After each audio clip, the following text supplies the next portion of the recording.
Today, from the skies of California, the fields of Kansas, the air lanes of the world, come persistent reports of UFOs, unidentified flying objects which we have come to know as flying saucers. Before satellites, before moon landings, there was only silence up there, and the fear of what might break it. In 1956, that fear got a face. Sleek, spinning, and merciless. Earth versus the Flying Saucers didn't just imagine an alien invasion, it predicted the look and sound of one. Set against the cold hum of the early space age, this wasn't fantasy anymore. It was a warning. The saucers weren't made of dreams, they were made of steel and paranoia. America was staring at the sky, and Ray Harryhausen gave them something to see. So buckle up, because these are 16 weird, true, and chilling facts about Earth versus the Flying Saucers, the film that turned UFO obsession into a cinematic prophecy. Number 1. It's based on a real UFO bestseller. Long before the cameras rolled, America was already obsessed with flying saucers. And one man, Major Donald Kehoe, had turned that obsession into a publishing phenomenon. His 1953 book, Flying Saucers from Outer Space, claimed the government was covering up proof of alien visitation. It sold like wildfire, feeding the paranoia that something was out there, and maybe already here. Producer Charles H. Schneer saw potential in that hysteria. He licensed the book's concept and loosely adapted its official investigation structure, blending fact and fiction until audiences couldn't tell which was which. Even early drafts of the script carried the book's title, while marketing promised it was based on actual incidents. So when moviegoers sat down to watch Earth versus the Flying Saucers, they weren't seeing pure fantasy. They were watching their own headlines come to life, projected 10 stories tall. How many birds have you sent up so far? 11, counting today's. That wasn't a meteorite that fell on Panama. It was the burned remains of number 7. What? That 1 and 3 fell over Africa, number 5 around the North Pole, and 9 and 10 along the Andes. When a rocket's blasted off, it should circle the Earth for a long time. That is, unless what? Unless something shoots them down as fast as we set them up there. Number 2. A blacklisted writer is hiding in the credits. Behind the curtain of Cold War paranoia, another kind of fear was gripping Hollywood: the blacklist. Screenwriter Bernard Gordon, one of many accused of communist ties, was banned from working under his own name. But he wasn't about to let that stop him. To keep writing, Gordon adopted the alias Raymond T. Marcus, slipping his name into Columbia's production logs under the radar. It was a quiet act of rebellion, the kind that could have ended his career if discovered. He later revealed that even the producers didn't know who he really was until years later. So while the movie told a story about alien infiltration, its own script was a product of real-life suspicion and secrecy. Hollywood didn't need flying saucers to have enemies hiding in plain sight. I get a better reading on my scope, Sergeant. That UFO is over the West Sentry Post. Does it look like a flying saucer, Evans? Yes, it does.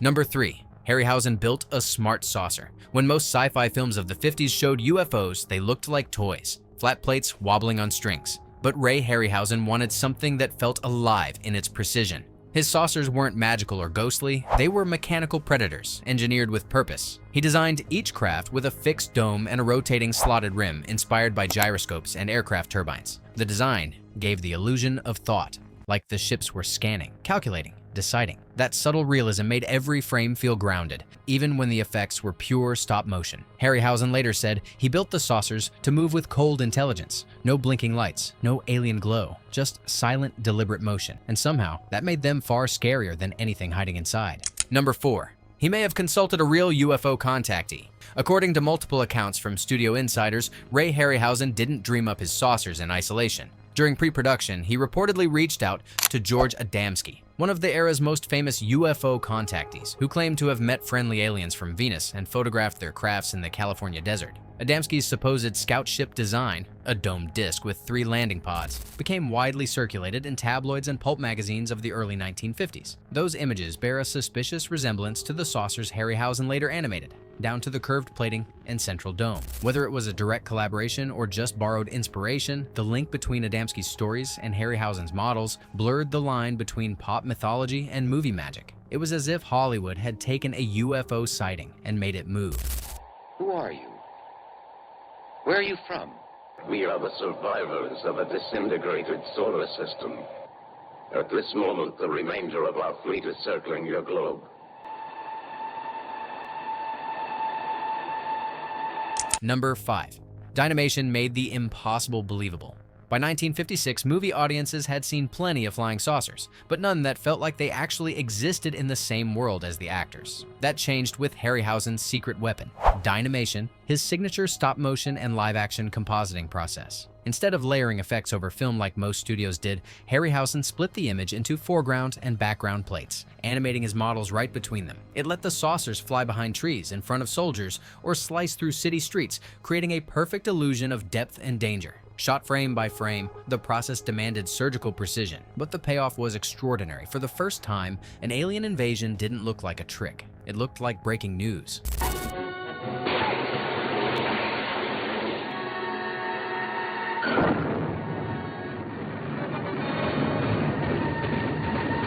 Number 6. The Washington destruction took months of miniature work. Those unforgettable scenes of monuments collapsing under alien fire weren't quick camera tricks. They were the result of painstaking miniature destruction, filmed one frame at a time. Ray Harryhausen and his small crew spent months constructing detailed replicas of Washington, D.C.'s landmarks, from the Capitol Dome to the Washington Monument itself. Each sequence was a layered ballet of dust, smoke, and physics. When the saucer beam hit, Harryhausen didn't just drop rubble, he animated individual chunks of stone as they fell, to make the collapse feel heavy and inevitable. Even the drifting smoke was shot in slow motion to match the speed of the stop-motion debris. By the time those saucers tore through the Capitol, audiences weren't watching models anymore. They were watching their nation's symbols crumble, one meticulously animated frame at a time. The present danger is ended.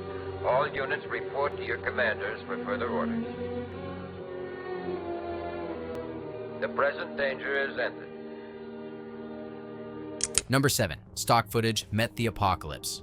For all its visual ambition, Earth versus the Flying Saucers was still a modestly budgeted B picture, and that meant the crew had to get creative. To make the invasion look bigger than it really was, Columbia Pictures spliced in reels of government and military stock footage, turning real rockets and missile launches into part of the alien war. Scenes of battleships firing, soldiers scrambling, and anti-aircraft guns blazing were lifted straight from military archives and edited seamlessly with Harryhausen's miniatures. The result made it feel like the US Army was actually fighting the saucers. A clever illusion built on resourcefulness, not money. It worked. The blend of real warfare and stop-motion chaos fooled 1950s audiences completely, giving the film a scale its budget could never have afforded. A trick of editing that made Earth's Last Stand look terrifyingly authentic.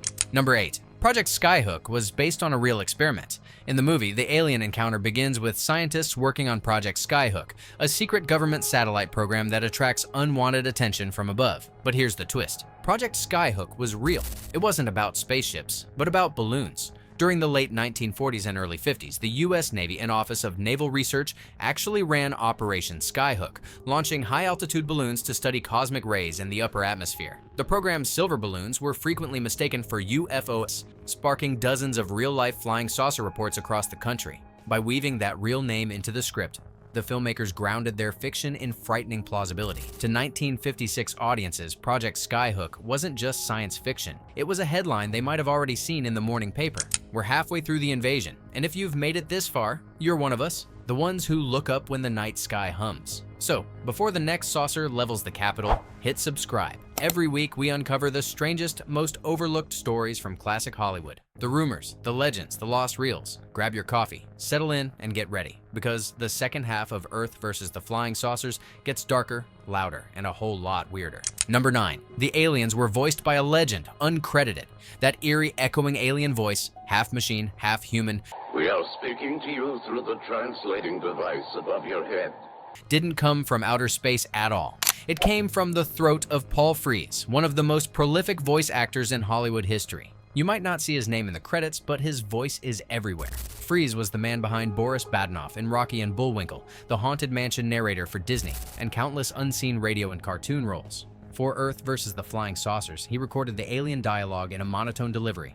Then engineers ran it through layers of distortion and reverb to make it sound otherworldly. The result was unforgettable. Cold, detached, and just human enough to be unsettling. And though Frees never received credit for it, his disembodied voice became one of the film's most haunting special effects. Number 10.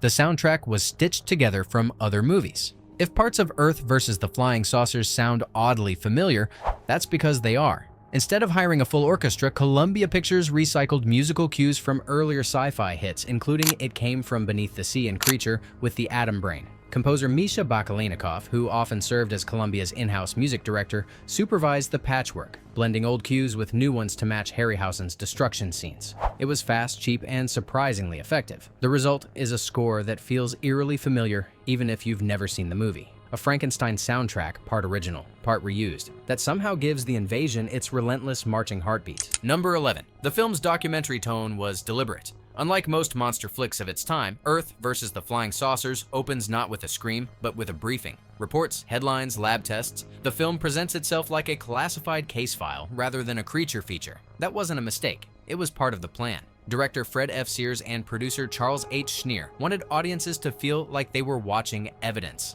not entertainment. They mimicked the pacing and narration style of newsreels and military training films, complete with stilted dialogue and official-sounding jargon. This pseudo-documentary style blurred fiction and reality so well that 1950s viewers walked out wondering how much of it might be real. It was clever psychology, and a major reason the movie still feels eerily authentic today. Number 12. It quietly became a box office hit. For a low-budget black and white sci-fi film released in the crowded summer of 1956, Earth vs. the Flying Saucers was never meant to make headlines. Yet it did. Despite modest promotion, the movie pulled in roughly $1.25 million in US rentals, more than tripling its production cost. Columbia had expected a quick drive-in run, but word of mouth from teenagers and sci-fi fans kept theaters filling weekend after weekend. Critics may have mocked the dialogue, but they couldn't deny the spectacle. Audiences were paying to see Washington D.C. crumble again and again. That quiet success cemented Harryhausen's reputation and proved that stop-motion destruction could sell tickets just as well as giant lizards or atomic monsters. Earth had officially lost the battle, but the box office won the war.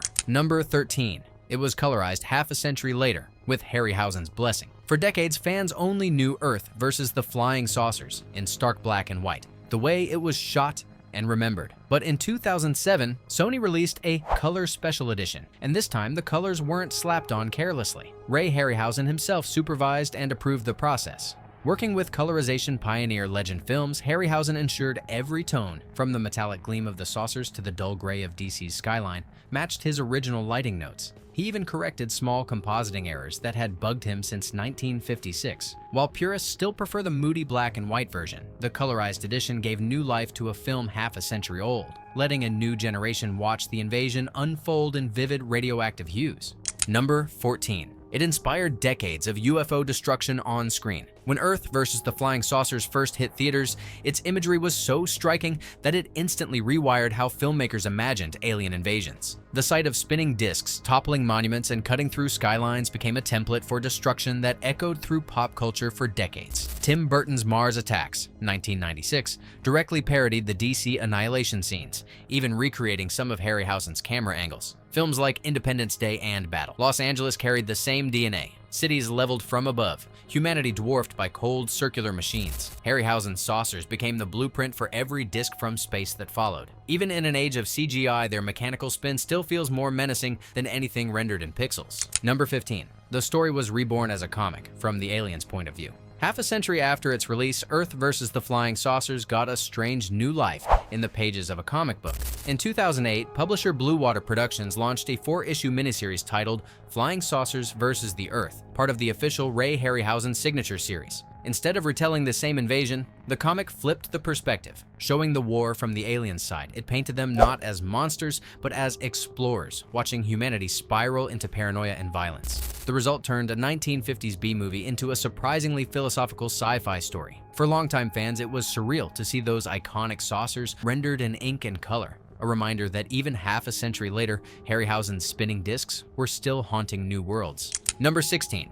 Its legacy shaped every invasion that followed. When Earth vs. the Flying Saucers ended, it didn't really end. It set the rules for alien invasion cinema. Everything from The Day the Earth Stood Still's moral calm to Independence Day's explosive chaos owes something to Harryhausen's blueprint of destruction and awe. The film showed that fear could be clean, geometric, and metallic. That terror didn't need tentacles or claws, just perfect symmetry and silent motion. Every saucer that's hovered over a skyline since 1956 is in some way a descendant of Harryhausen's cold, spinning machines. It wasn't just a movie about invaders from space. It was about imagination invading reality. And in that battle, the saucers never really left. In the shadow of the Cold War, Earth versus the flying saucers wasn't just another sci-fi thrill ride.